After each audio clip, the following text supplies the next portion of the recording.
until you get through them all. Now you may have seen this sitting in the background earlier. Now this is called a water bath. This is for canning. You see I got it boiling real good here. They have these wire racks that will help you be able to submerge this into the bath and lower the jars, you know, down into it so they'll be completely covered. Now you had to have at least 1 inch of water over the top of these jars during the bath process. You want it to be boiling as hot as you can get it. Jar lifter, it's pretty handy for taking jars and setting them. In this case, I'm going to set these small ones over to the middle like this if I can. But I don't know how many will fit like that. And I don't know if they're going to fit right here. But we got to keep trying it until we can see that it's not going to do anything strange.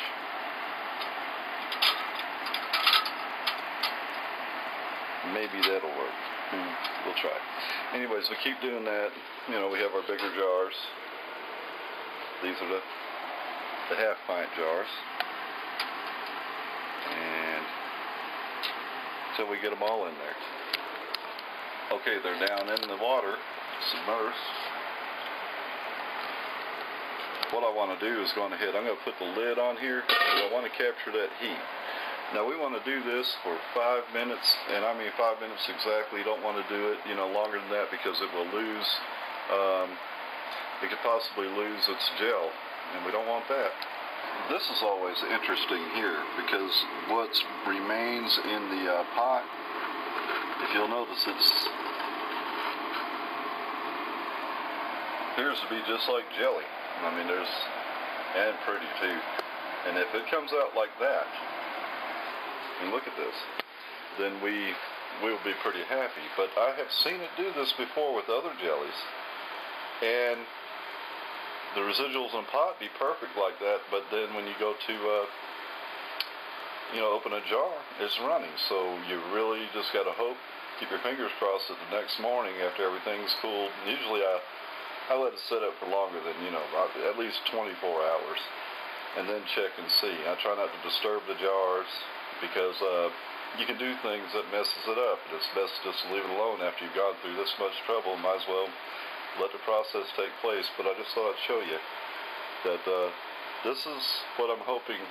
This is what I'm hoping for. That's what this has been all about. Is that color, the body, and everything. Okay, our jelly is ready to come out of the bath, and that's going to be interesting because this is one of the fun parts of making jelly.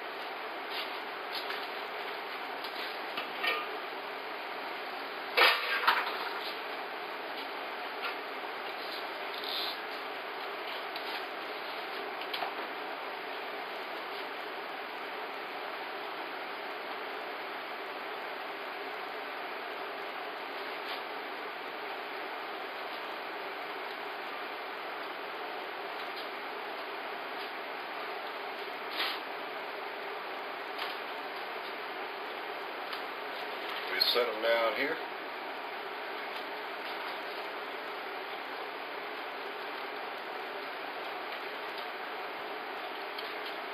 I get them all out of here. I'll be quick but careful. You don't want to drop one of these. That wouldn't be fun. Right after this, I'm really impressed so far with the color.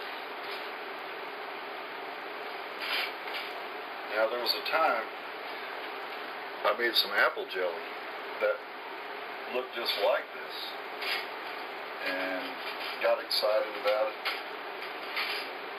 and after letting it set up, opened the jar,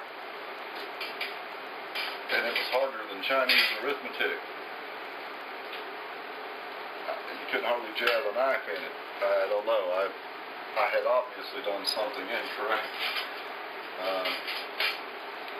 It also was from an apple tree that I have. It's very old, and of several that I had lost due to wood borers getting into it, which I knew nothing about at the time. Here's the fun part. I'm going to get this water off, And then we're going to listen. Did you hear it? These little dots in the middle are raised up.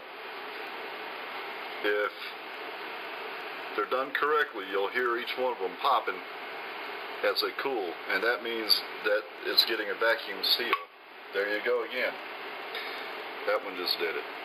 And that's kind of fun, because then you know you've succeeded the water bath process, and now you've got a perfectly preserved food here. We still got, 6 more pops to go. Let's hope we hear them.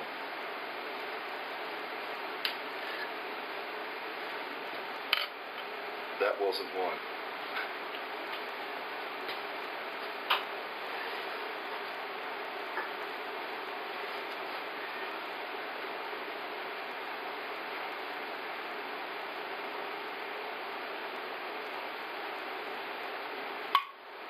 There goes 3.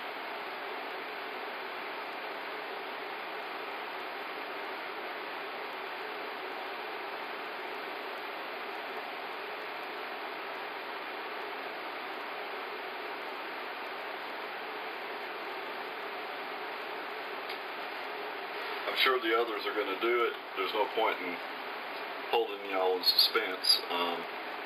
I'll let you know if anything didn't set. The only other choice, if you get one that doesn't do it, your best bet is then and there. Go on ahead and take that band off. And you're better off to process it again and hope that it doesn't mess up the chemistry of your jelly. But I don't know. It's also good, if that's the case, it doesn't happen, just eat that one, keep that one for eating now, and use the ones that have set. And I'll show you something in a minute. If nothing happens, we'll see what all has set and what hasn't. And there it is, the complete product, and looks like the color's good. We'll have to find out how it tastes. Now we'll see how it spreads.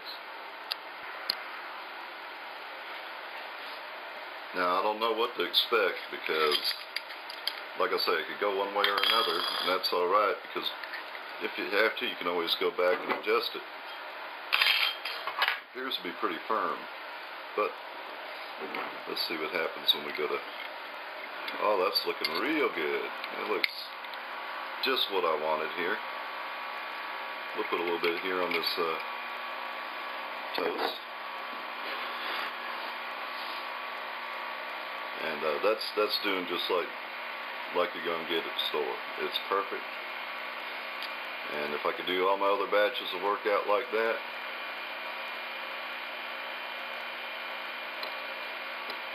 I'll be real happy. There you go.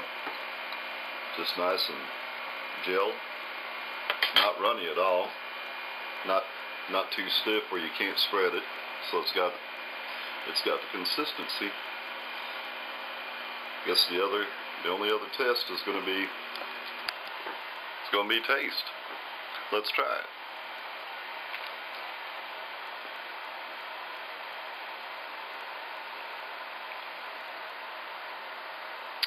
I don't know. I'm going to have to turn this camera off and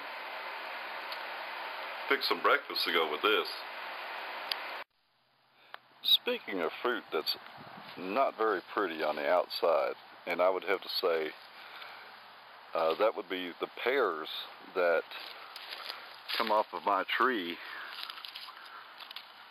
here in the backyard. That is not a very attractive looking fruit, as you can see. But you have to be careful, because don't ever judge this stuff on the outside, because you're going to be throwing away something that's pretty good. For instance,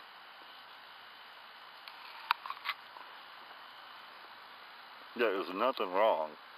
These things are so delicious and perfect on the inside. However, there is no way that I can possibly eat all the fruit that this one tree bears. I come out here daily during the bearing season and pick up, at least 100 every 2 days, at least that many or more. And it's a shame because you can only give so many away. You can only eat so many. And I don't have a lot of time to process this, but I should be processing it all into juice. So instead it winds up being brought over to here, and it doesn't really go to waste because this winds up becoming compost. And I can use this for my garden, and it benefits insects of all types. You'll see bumblebees, yellow jackets, and you'll see a lot of butterflies out here. But many insects benefit from it, and they're beneficial pollinators. So it's not going to waste. And what they can't consume will be organic matter, and will go back into the soil with all kinds of nutrients, and it'll benefit the next garden, and get plenty of mulch, things like that. I hope you've enjoyed helping along while I made this jelly. This is my first time I've ever attempted to do anything like this, to document some of the things that I do. Remember that, you know, give it a try, and if it doesn't work out perfect the first time, that doesn't mean anything. It happens to everybody. It's happened to me several times, thinking everything's going to be perfect, and I'm sure there's something that I may have done wrong in the past that caused it, but you know, it's not ruined.